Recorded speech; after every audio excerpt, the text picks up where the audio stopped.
Well, thanks, Peyton. We will take it back from you. That was interesting, by the way. Good reminder of what happened there for the Mannings. And look at this. Travis Hunter working out today. He did a little more than maybe we expected to see him do, and we'll dive into that a little bit more as we go along here and back to Field and Lewis in just moments. But a reminder of just how great this dual threat player is. No player in the FBS played more snaps last season than Travis Hunter at nearly 1,500. His 15 receiving touchdowns were tied for the second most in the FBS, and it set a new Colorado single-season record. He also forced 27 missed tackles on his receptions. He did all this while also picking off 4 passes and allowing just 1 touchdown in coverage.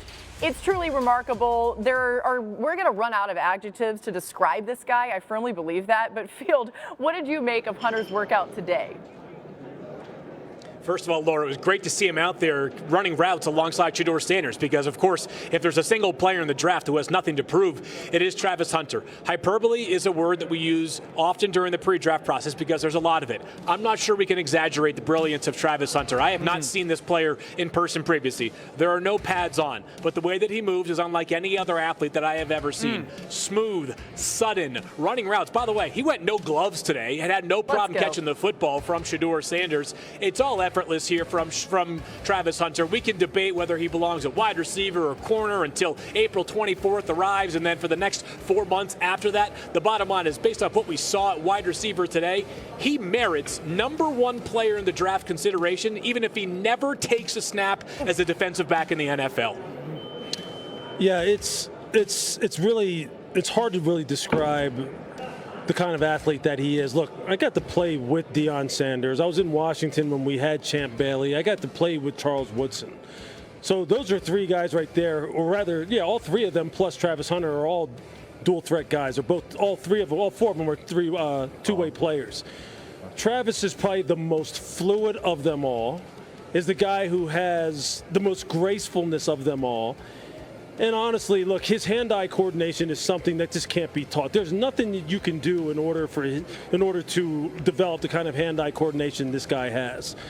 And when you watch him, you understand that you're looking at someone that has just uniquely been blessed by a higher power than any of us can really understand. And that's not being hyperbolic about it. That's just being honest. And I've seen these other guys up close and personal and played with them.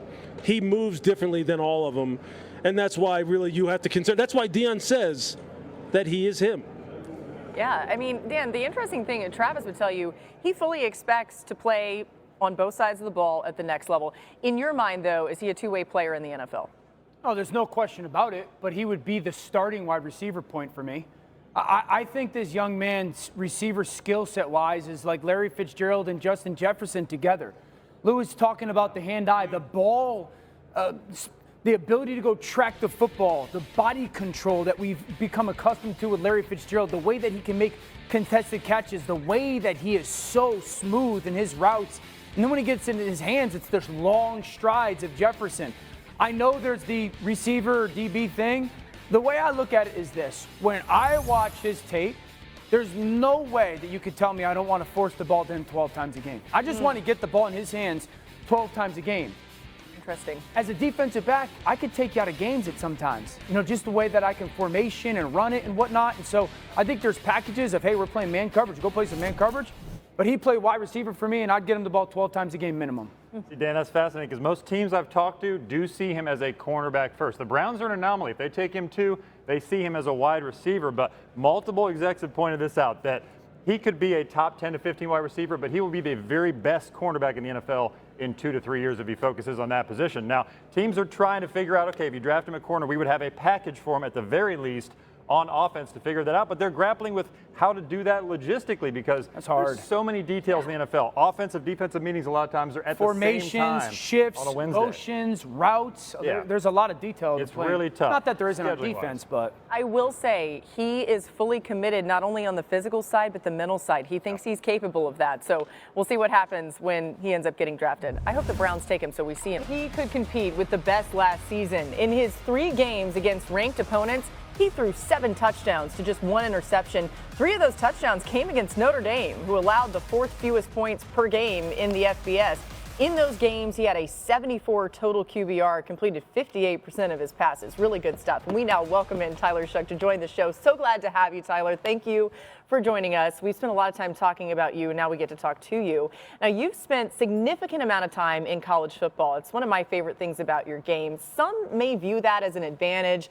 Others see it as a disadvantage. So how do you respond to those who are concerned about your age as a quarterback? Well, I just want to say thank you for the opportunity. First off, I'm really excited to be with you guys. But I think for me, it's just kind of turning it on its head, and it's been a positive. I feel like I have all the physical characteristics, but I've kind of gone through all the mental side of it to where I've had to, go through lacks of confidence. I've had to go through, being a transfer, being injured, being cut, and all these things that happen in the NFL. And, I just love football so much and kind of just stayed strong and stayed true to it. And I feel like I'm only growing and getting better. So I'm just really excited to kind of continue this process and finish up these last visits and hopefully get some good news at the end of the month.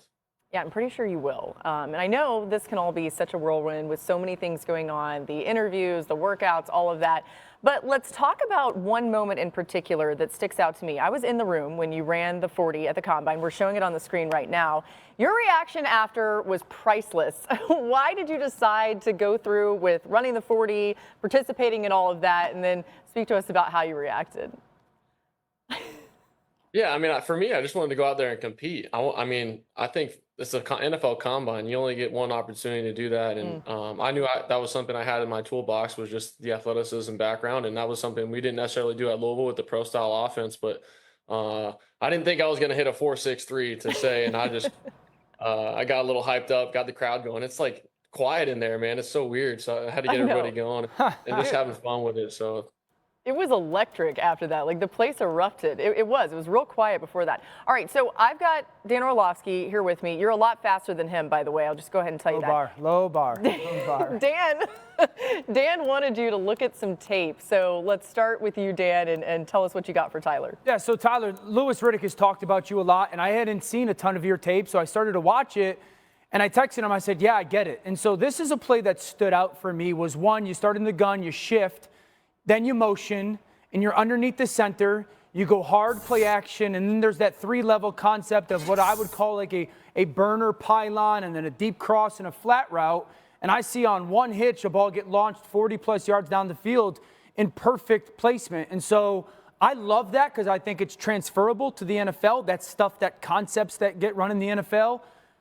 About that play, start to finish, talk me through it.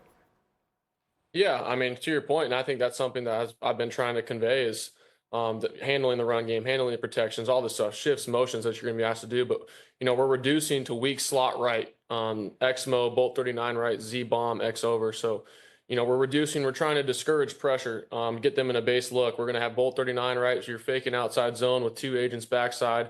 Your Z-bomb is your pylon or big home run post to the opposite pylon. And then you got your deep over, deep cross. So trying to make the fake, get the opposite B gap. You're finding that middle safety and going off of him. Okay, so first of all, I could do this for 7 hours. Is this something that was somewhat new to you this year, this type of getting under center, handling all that stuff, the play fake, the feet and how much it's attached to it? Is that new for you? Oh, yeah, for sure. I think in the past you're taking, you got your air raid, deep choice game, and you're taking three-step drops and hoping the receiver gets open. And, now I'm being tasked with handling protections, handling the run game, taking 7-step drops.